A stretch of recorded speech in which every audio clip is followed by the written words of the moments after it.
Hey, what's up, everyone? Welcome to the Political Insider. I'm Brett Smith, your humble host, the humblest of hosts in these humbling times. Joining me again today is Chris Barron of Right Turn Strategies, frequently seen on Kennedy Nation, on Fox Business Network, and Waters World on Fox News Channel, and one of our talented op-ed writers at the Political Insider. So let's discuss your latest op-ed for us at TPI. It was titled, "If Biden Won't Tell You Where He Stands on Packing the Supreme Court, He Doesn't Deserve Your Vote." Let's kick things off with little first things first. What is court packing and why is it bad for maybe our... Yeah, I mean, look, up until, about, 2 months ago, the idea of court packing was a historically debunked thing that FDR had tried when the Supreme Court struck down a couple of his provisions of the New Deal as being unconstitutional.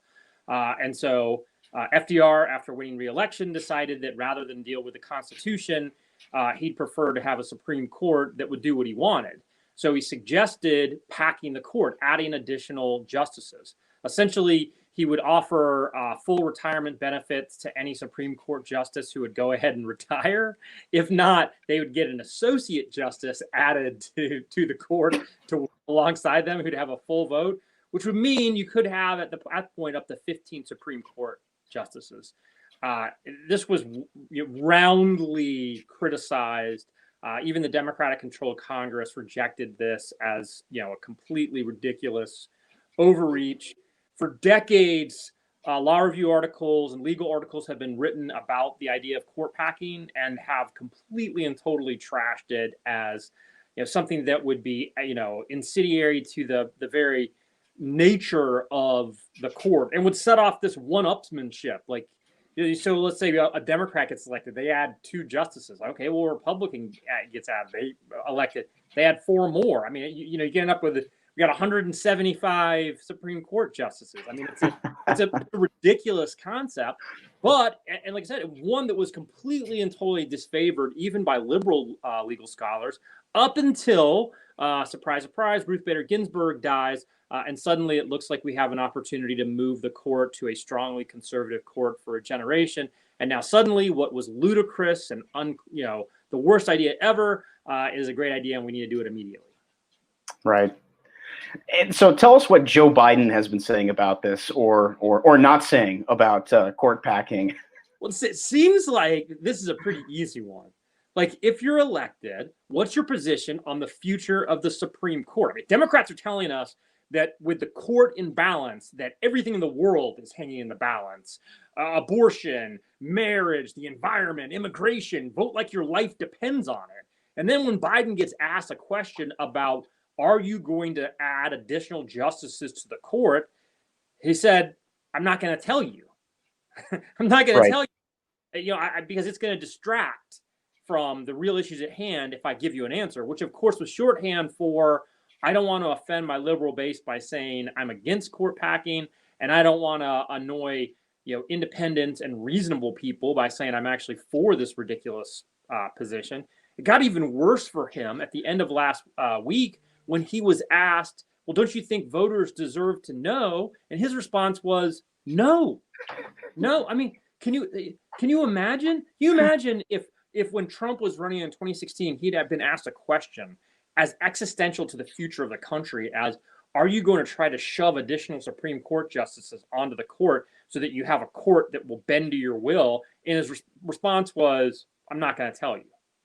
Right, or voters don't deserve to know. They don't deserve to know. I mean, it's absolutely preposterous, which is why I took the position that, frankly, it's not just unacceptable that Biden won't give a clear answer on this. It's frankly disqualifying. No one should be voting for somebody for president who won't tell the voters where he stands on this fundamental issue about one of the 3 branches of government. Right. Which brings up, one of the lines out of your piece, which is you have to vote for Joe Biden so you can find out what's in him.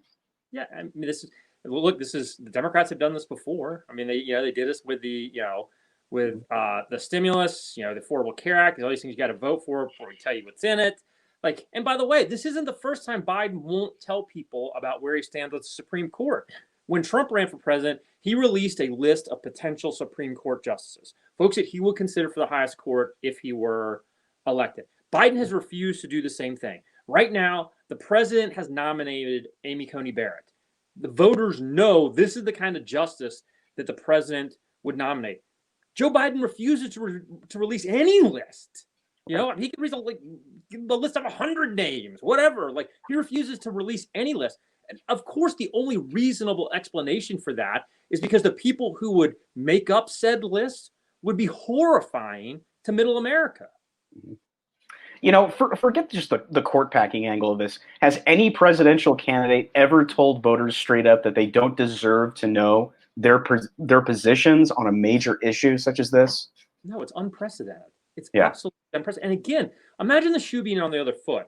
What do you think the media's response would be if Trump said, "I'm not going to tell you, and I don't think voters deserve to know"? I mean, Brian Stelter would stroke out.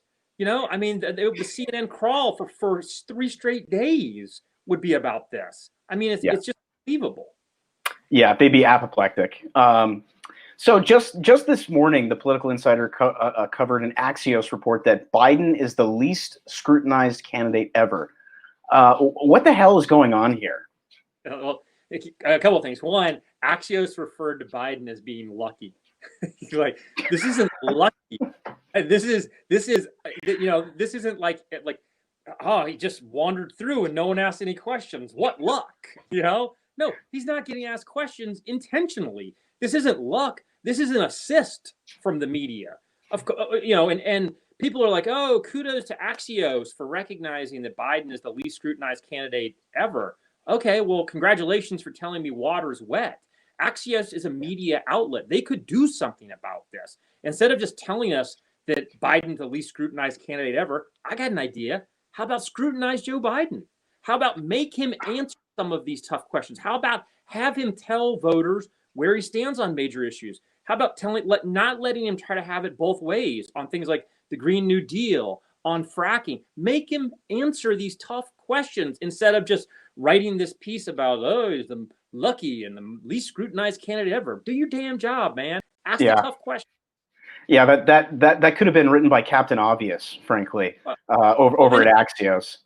And of course, the Axios take is essentially that, you know, because Trump dominates the headlines, you know, as if Trump is in all of these, like Trump's at the New York Times telling Maggie Haberman, like, don't you ask Biden about that. I want you to only ask the tough questions to me. You know, they seen it with Rachel Maddow, like, under no circumstances are you to run any stories that are negative on Joe Biden. Like, only run them on me. Like, only in today's media could the excuse for not scrutinizing one of the major party candidates for president be the fact that the guy who's running for president makes too much news himself. Yeah, I mean, if he's the least scrutinized candidate ever, then that means that the media is complicit in allowing him to be that. They are enabling him to be the least scrutinized candidate ever, and intentionally. This isn't, like I said, this isn't luck. I mean, Axios describes it as luck. This isn't luck. This is intentional. The media is not scrutinizing Joe Biden because they know, one, that Joe Biden can't stand up to the scrutiny. I mean, just now, Twitter is refusing to allow people to post the New York Post story, you know, with the allegations, the smoking gun that Hunter Biden actually did talk to his dad about these Ukrainian deals. Like, it's there. We know, and Biden lied and said it's not the case. So instead of the press asking Biden, like, hey, by the way, we now have got the smoking gun. Now we've got the social media overlords stepping in to protect Biden and refusing to allow people to even post the story. You can post porn on Twitter, but you can't post a story negative about Joe Biden. It's absolutely. Yeah, I've never seen the media and even big tech run interference like this for a candidate ever. Well, and by the way, they have to. I mean, frankly, you know, I've said this before. I said it about the debates about how if Elizabeth Warren was the nominee, the Democrats would be asking for 20 debates. They'd want to debate every single night. If Elizabeth Warren was the nominee, they wouldn't be hiding her. You know, if Elizabeth Warren was the nominee, they'd be asking her all the time about her policy. They wouldn't be running the kind of interference that they're running for Joe Biden. Yeah, of course, they'd still be overwhelmingly negative on the president. But I may disagree with Elizabeth Warren, but she's at least capable of having a policy discussion. The fact is, Joe Biden isn't, and the media knows that, which is why they're not asking him the tough questions. They're not asking him to explain himself. And now, why social media has gone to the unbelievable length to protect him of actually stopping someone from being able to post a story from the New York Post. We're not talking about a story from the National Enquirer. We're talking about the New York Post. You can't link to a story from the New York Post. Something is seriously wrong. Yeah, absolutely. I just find it kind of it's just amazing that we're at this point. This campaign, the Biden campaign, is obviously on autopilot, and part of the navigation system there is the media, basically running interference for him and helping him stay out of sight. He called a lid, I think, at 9 a.m. this morning. The day that these allegations come out, the smoking gun about Hunter Biden and about his contacts in Ukraine, instead of addressing them, he calls a lid. Well, yeah. You mentioned it was Don Jr. There was a story out of Don Jr. and Trump said, like, he's, well, the president's not today. Are you kidding me? Let's pretend that there was a photo of Don Jr. sleeping with a crack pipe in his mouth. Yeah, exactly. Do you think that Twitter would be telling people they couldn't post that story? Could you imagine what the reaction would be from like the media watchers if Twitter was censoring people's ability to tweet out a story that was negative about Trump? By the way, think about all of the debunked Steele dossier stories, like all of the salacious, completely, no source whatsoever garbage that not only did Twitter allow people to post, but would actually be trending on Twitter. I mean, like the most salacious, disgusting, unverified garbage from the Steele dossier was allowed not only to be posted, but actually to be trended.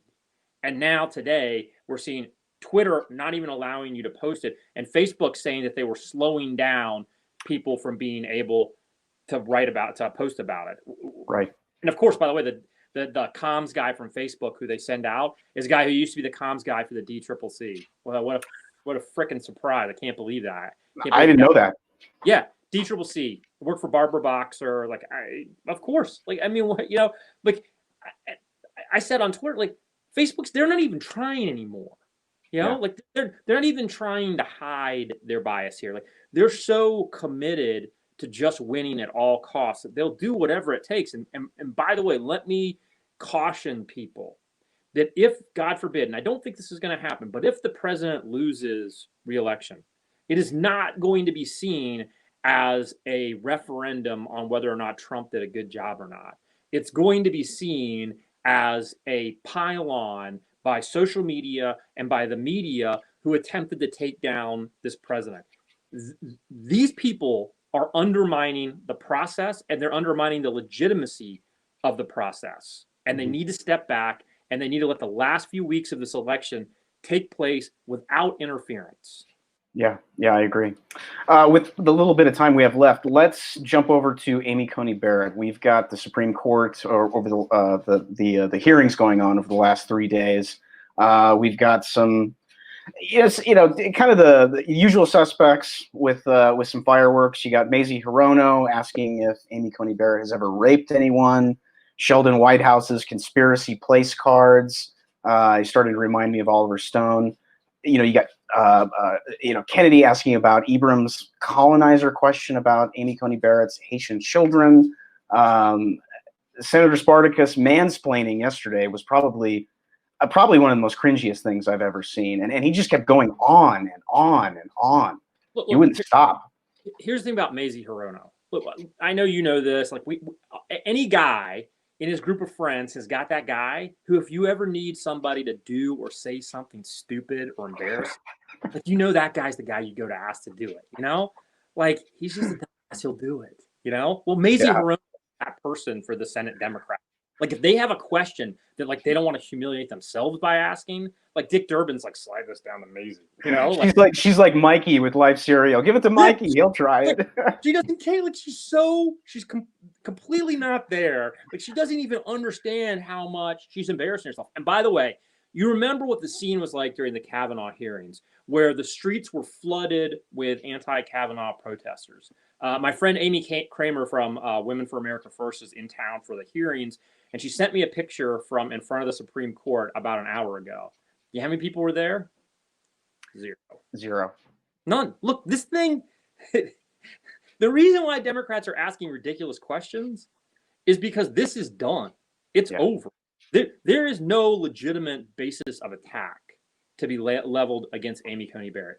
She's absolutely well qualified for this job. She has been, duly nominated by a sitting president to fill a vacancy on the Supreme Court. The duly elected senators in the Senate are going to vote for her. She's got a majority. Thanks to Harry Reid blowing up the filibuster, they don't need the supermajority anymore. Like, look, this thing is done. It's over. Yeah, I think you're right. And that's why I think we're getting all of these speeches, and which is basically what's going on. This isn't really an interview process. It's not really anything other than just grandstanding by Spartacus and Hirono and others, because they know that this is kind of a fait accompli. It's going to happen whether they like it or not. Yeah, it's done. It's done. I mean, and look, by the way, again, it's a testament to the quality jurist that Amy Coney Barrett is. They don't have, if there was a shred of anything whatsoever that they could legitimately go after her on, they'd pile on so hard, but they have nothing. And over the last week, there was a Morning Consult poll from a week ago that showed the American people by 3 points favored confirming Amy Coney Barrett. That number was up to plus 17 this morning. Independents have swung wildly in favor of confirming Amy Coney Barrett. Like, look, she's a phenomenal jurist. She's a fantastic justice. And no matter what happens in November, the Supreme Court is going to have a solid conservative majority for a generation. Yeah.